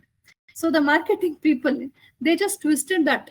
They know that we Hindus we don't go and refer to the Shastras. We don't listen to our ancestors. We always go and see in the Wikipedia. We see only on the WhatsApp. They're all WhatsApp scholars. So they know we don't cross-check. So they created this narrative a few years ago that you have to buy gold on Akshaya Tritiya. It is about giving in charity, but you have to buy gold. So if you buy gold, it becomes double, dubla ho jayega, 10 times ho jayega. They just changed the narrative and this rush for buying gold has come. Okay, you buy gold, but a part of it you give in dana. May not be everybody will be able to afford to give dana. So whatever ancestors say that If you cannot do Suvarnadan, that is gold, you give silver. If you can't give even silver, give something else which is quite valuable. It could be copper, it could be some clothes, it could be something, or you offer some coins, some money, and even that we say Suvarna Rakshana, Suvarna Rakshanam Samarpayami. Okay, so it is all about how much we can afford. There's no force anywhere. Not that if you don't give dan of gold on Akshay Kadiga, you will go to hell. It is not like that. It is all actually about giving dan of gold on that day as a part of Gauri Vrata. Because of the marketing people, it's become a big gold festival, buy gold, all that. They're very clever. They are using the platform to make money. But let's also, if you are interested in buying gold, celebrate, no problem. If you're not harming anybody, that's okay. But the idea is not of just buying. The idea is about doing Gauri Vrata. Every Vrata will only become 100% complete if you do dan of some or the other kind. Some dan. It could be food, it could be clothes, it could be anything. A part of my hard-earned money should go to the society or some other way. That is the idea of dana. So that is offering gold is a part of Akshaya Tritiya. Originally, this was the idea, but later on they have made it a festival of buying gold.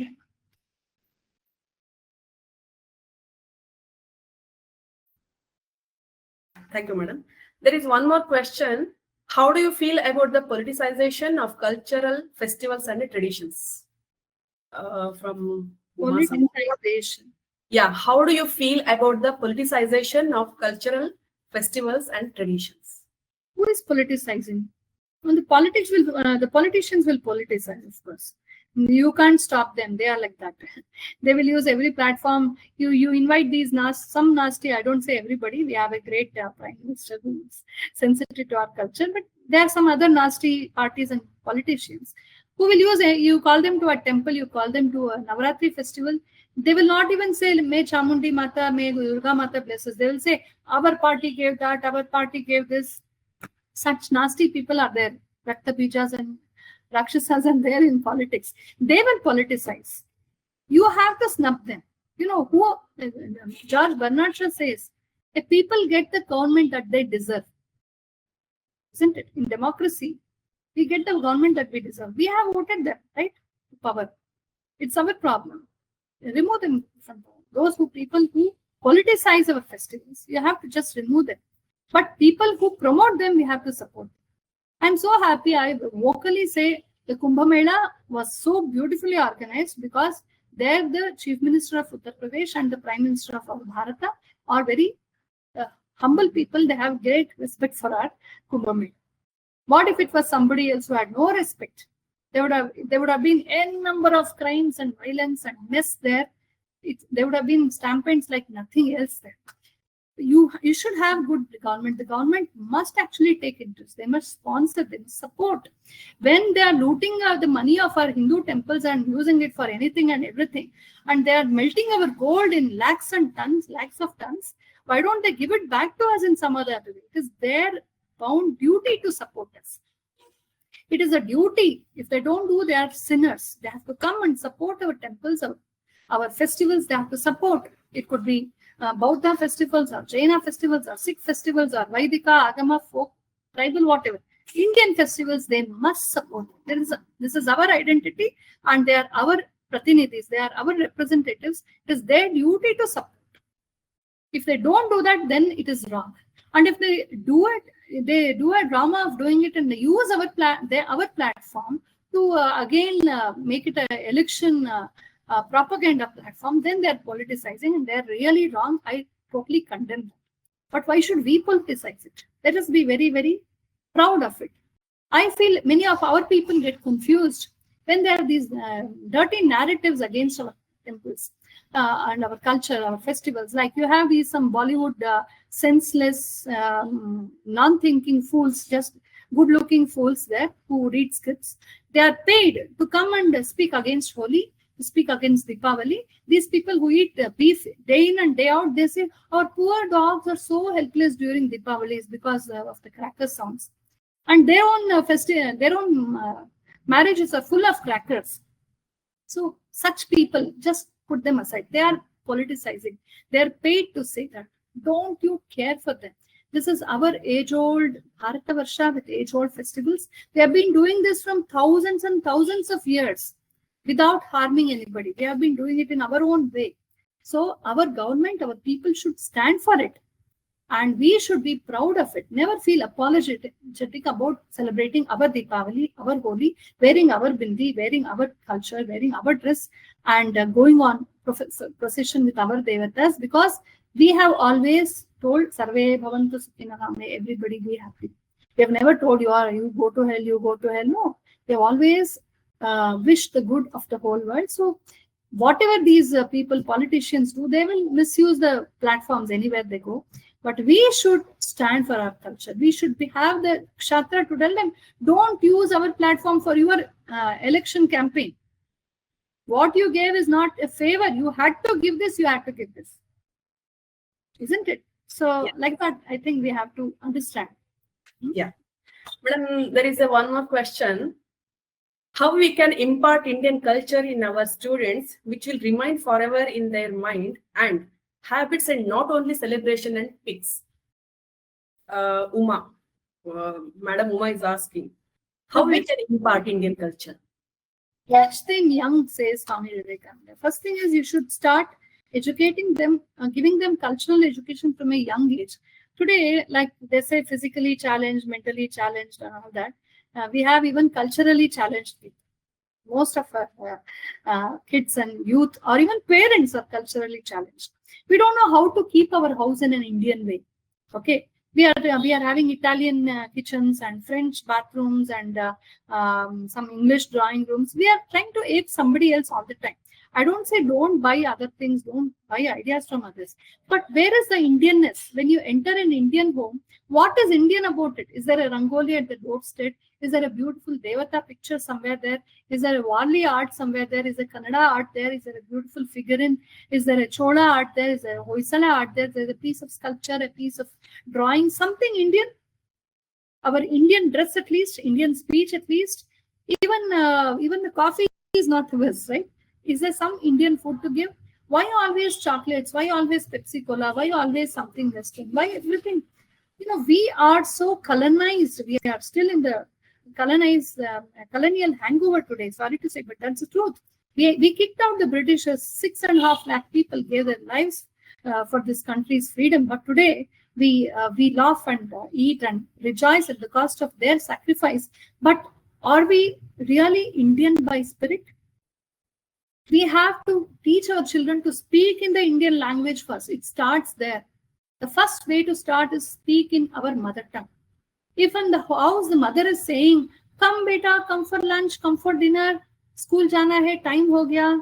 Where is Hindi there? Where is Kannada there? Come for lunch, where is Kannada there? Magu utak ba.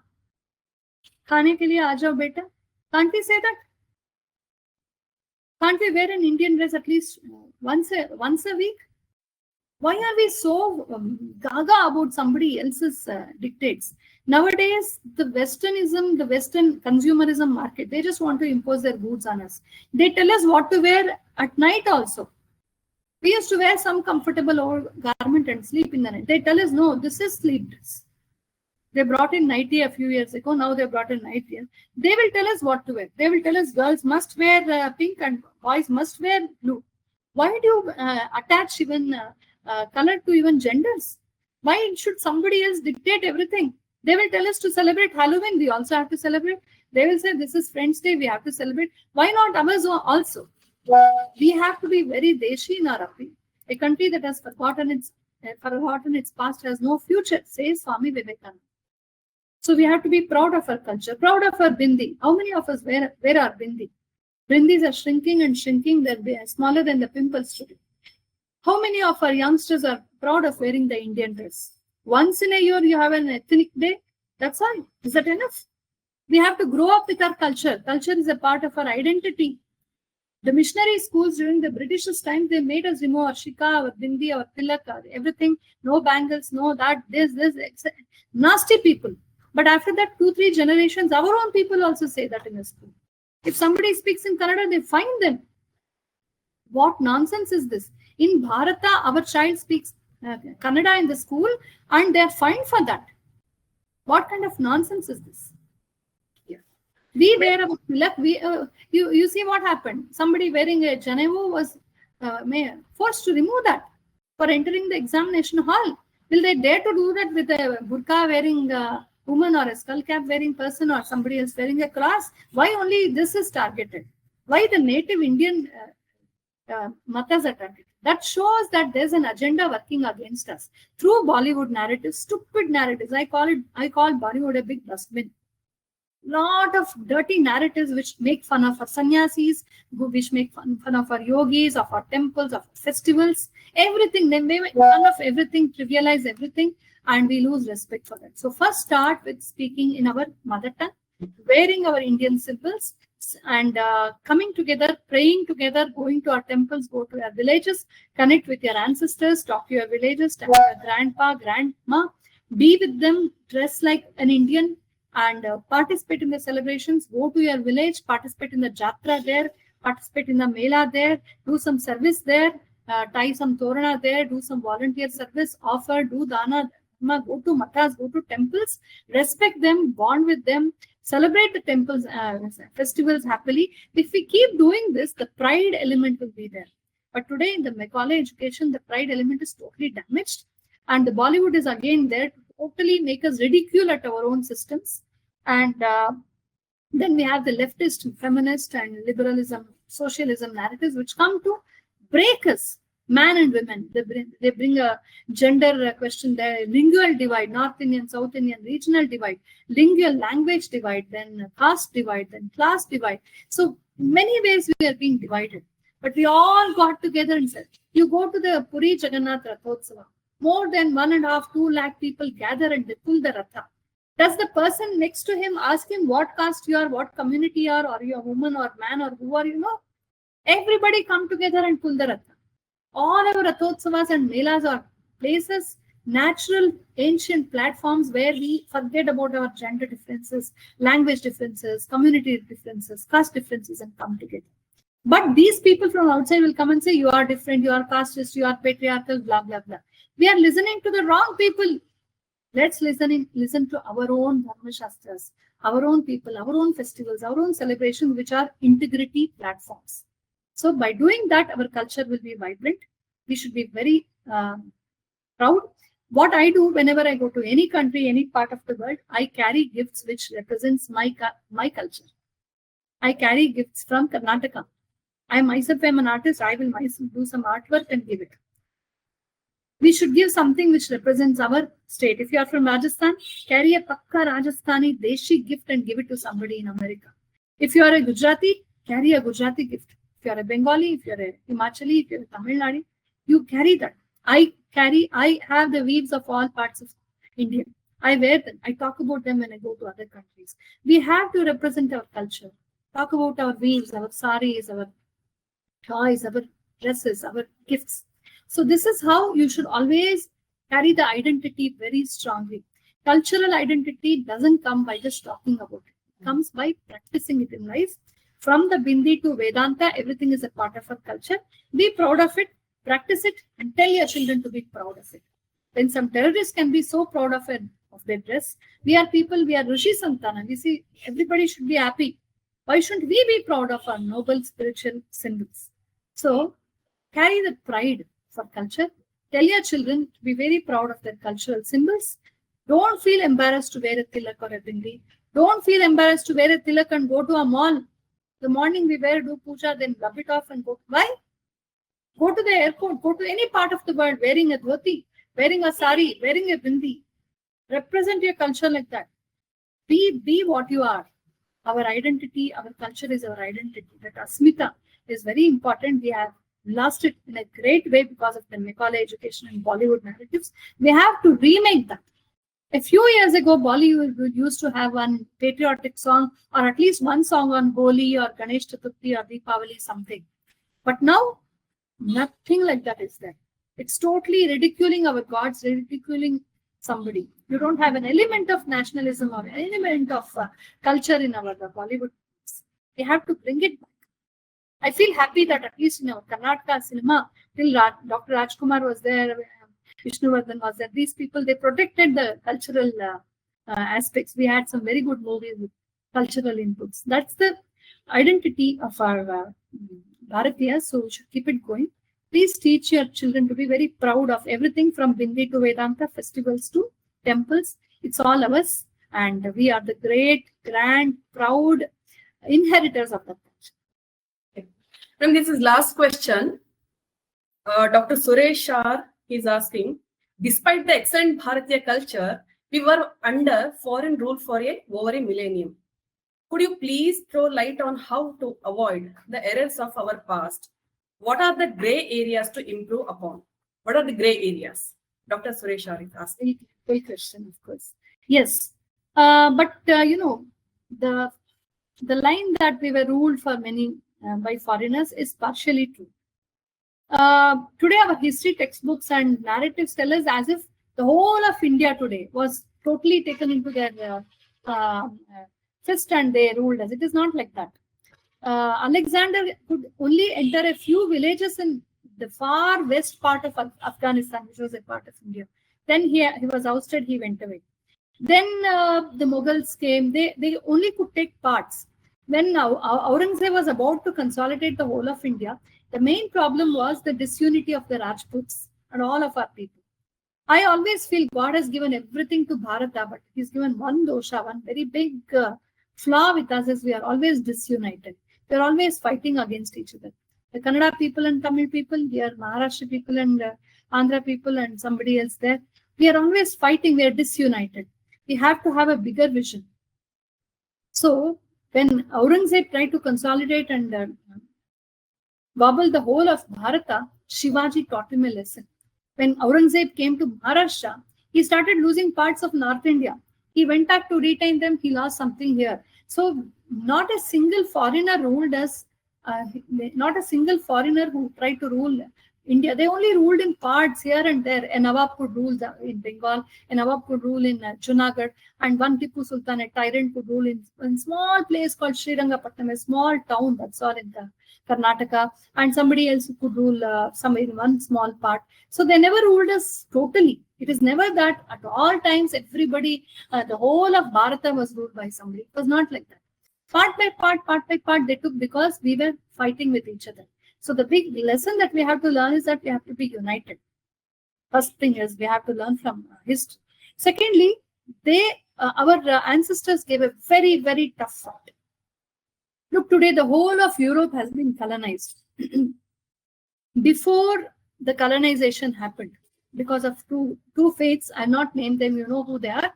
They went out to convert the whole world and annihilate every other race from the world.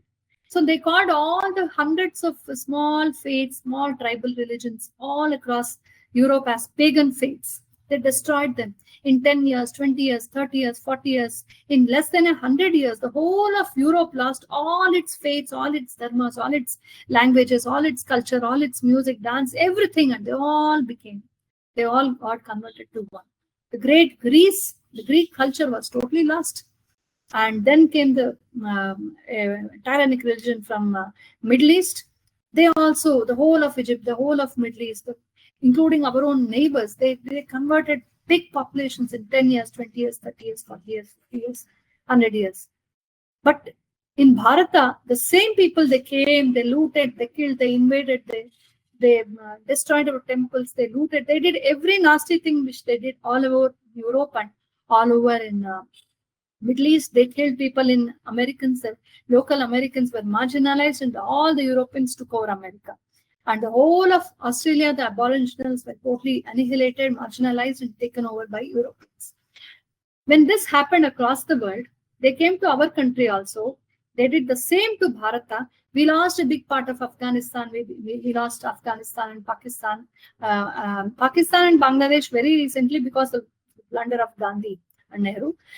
So we lost them. But in the core of Bharata, after so much of invasion, after hundreds of rules of the Mughals and the Britishers and all these nasty Arab and Europeans who came, converted, looted, and did all these nasty things. After so much of all this also, remember, we still speak our languages, we still wear our dress, We still have that Bharatiyata in us. We still have our Vedas alive. We have our Homa Pujas alive. How can this happen? Because we have fought for this. We have been Kshatriyas. But today, of late, from the last 150 years, this Kshatra, this fighting spirit to retain our identity, this cultural identity, it has been diluted because of the injection given from Macaulay education. Till the Macaulay education came, we were fighting back every time. We gave sleepless nights to our invaders and foreign rulers. Nobody could rule us with peace. They always had to fight back, and it was not easy for them to rule us. But after the Macaulay education, generation after generation, this injection of nirabhimanata, loss of self-esteem, we are made to feel apologetic about ourselves. Why? For no reason. Apologetic, feeling bad about being a Hindu, feeling bad about being a Jaina, feeling bad about being a Buddha, feeling bad about being a Sikh. Why? For no reason. A tribalist told, oh my God, you're so marginalized, you're so backward. A tribal is a very, very intelligent person. They were spies, they were rulers. Tulsi Gowda, this Padma Shri awardee, she has identified more than 1.5 lakh varieties of plants and seeds and given the information to the forest department. You call her uneducated and illiterate and backward? So what is backward? According to this Macaulay system and the European narratives, people who speak in English are forward. They may be Dalits, but speak in English, you are forward. If you speak in Kannada language, you are backward. If you wear Indian dress, you are backward. You wear torn American trousers, then you are forward. You may be useless to your family and to the society, but you go waste your time on MG Road, spending 1,000 rupees for a 10 rupee object, wasting your time, wasting your youth, wasting your money, doing nothing, then you are progressive because you are aping the West. But if you are at home doing your duties, taking care of your parents, you go to your village, you do your puja, you take care of your temples, then you are outdated. What nonsense is this? And we subscribe to this. So we should understand that our ancestors before the Macaulay effect were very, very proud and they were Kshatriyas. They fought for this Asmita. But Macaulay education is so unfortunate. It gave us English, it gave us a bunch of English words and it connected us to the world, which we were already connected to the world. But because of this, we have lost the Abhimana. Today's Macaulay, this is not in Indian education, it's Macaulay education. It's made us totally ashamed of ourselves. I'm ashamed to be myself. I'm ashamed to wear a sari. I'm ashamed to speak in Kannada. I'm ashamed of my past. I'm ashamed of my ancestors. I'm ashamed of my Ramakrishna. I question my ancestors and I go gaga about somebody from outside. My loyalty is to somebody else. I'm just looking at America as my final destination of life. I have nothing to do for Bharata. I have nothing to do for my country. Can't we build a prosperous country here? Can't we make Americans come here and stand for visa? We can do that. Japan is doing that. China is doing that. France is doing that. People who have the pride will do that. But the pride is damaged. So the pride should be revived. Because of the pride being damaged in the last 150 years, very progressively, the dilution of our patriotism has happened.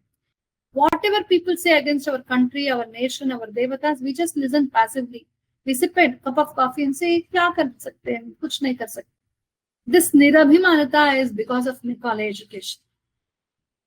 Before that, it was not like that. Although the Mughals came and ruled, although the Bahmanis came and ruled, although the Britishers, the Dutch, the Portuguese came and ruled in parts here and there, the Dutch were ousted by Martanda Varma of Kerala. In a very shameless way, they were defeated. Do we have that in our textbooks? We don't have it. So we don't know how our people fought back. We know about how the British ruled us, but how the British were totally ousted by our people. Hundreds, thousands, lakhs of our freedom fighters have given sleepless nights to the Britishers. Stories are missing from our history textbooks. The Portuguese, two great queens of Karnataka, one Channambhaira Devi and one Abbaka Devi, they were nightmares to the Portuguese. Two brave women. Do the dirty feminists talk about these women? They talk about the weeping widow and dowry system. Why don't they talk about our brave women who rode horses, who ruled? They don't talk about that. We don't know that other side of the story. Of course, the foreigners came and ruled us here and there. In parts, they ruled us. Britishers tried to grab the whole of India, all that. But Never was the foreign rule ever complete in India. Please remember. I suggest you all to read Dharma Dispatch of Sandeep Balakrishna ji. He's written beautiful, real accounts of the great people who fought against these foreign rules, from Lalitaditya till our recent people. But the accounts are missing elsewhere. It should have been on our movies. It should have been in our textbooks. It should have been in our newspapers. Because the accounts of these great people are not there, we think that the foreigners just came and they just ruled us. No, they have fought back. If there is one country in the world where no colonization has been complete, it is our good old Bharata. The whole of Australia is colonized, the whole of America is colonized, the whole of Arab and Europe is colonized. It is only Bharata and China, two countries which still retain their original civilizations. And thanks to the sacrifice of our great people, today we have to wake up, come out of the colonization effect, be proud, and assert our identity. And we should talk about the great heroes and great queens and great men and women who fought, gave their lives, gave their everything to keep us Indian and Bharatiya and Sanatana in spirit. So we have to remember them. And no foreigner has totally 100% successfully taken over India. They've taken over parts of Afghanistan and Pakistan because people there were fighting. People there were kind of that given up Kshatriya. They thought we'll practice ahimsa, everything theek ho jayega. That is why we lost. Things don't come with ahimsa. Ahimsa is not about shutting your mouth and watching what happens. Ahimsa is vanquishing the devils, vanquishing the offenders. If you don't vanquish the terrorists, they will kill thousands of people. So where is ahimsa there? If you vanquish the terrorists, thousands of people will be shanta. So wherever we have not practiced the Bharatiya Kshatriya, we have lost our land, we have lost our culture and dharma. Wherever we have fought back, we have retained our dharma, we have retained the spirit of fighting back and retaining our culture. There, our land has survived, our culture has survived. Let's learn this great message from the history that we should be May rahu ya na rahu, Bharatiye rehna chahiye. We come and go. Our date of birth and date of death is very small. We have a small span of life. But this country is ageless. This dharma is ageless. So let's do something to keep this going on and on. Generation to generation, our vidya should pass on, our culture, our dharma should pass on. And from the next generation, it's going off because Bollywood and leftism has interfered and is cutting them off from our culture. We should bring them back, bring our teens back to our cultural sphere. It's very difficult, I agree. It's a big challenge, I agree. But we should fight till the last breath. May God give us that strength. Thanks again to CESS. Thank you very much, madam. Yeah, thank you very much. There are a few more questions, but lack of the time, just I'm trying to, as much as possible, just I try to bring to your notice. Anyway, this is the time to just wind up our interactive or very informative session. So, very informative session. Here there are a plenty of questions still we have, but yeah, we can't take many more questions. Okay, so I would like to take this opportunity to say vote of thanks on behalf of the entire CESS family. I extend my gratitude and warm thanks to the speakers of today's CESS talk, Dr. Arathi V B. We were very fortunate to have you with us and gain valuable insights from your experience and knowledge, man. Thank you very much. Immense thanks to all the participants of today's CESS talk for your presence, for making the event a success. I also want to take this opportunity to thank the President, the Executive Councils, and the members of CESS for their ongoing support and guidance. I'm also grateful to the Team CESS. Once again, I would like to say thank you to Dr. Arathi V B Madam. Very informative and very useful and very meaningful interactive session with you, ma'am. So we expect many more sessions and interactions with you as much as possible, madam. So thank you very much, and thank you all of you. Okay, madam. Yeah.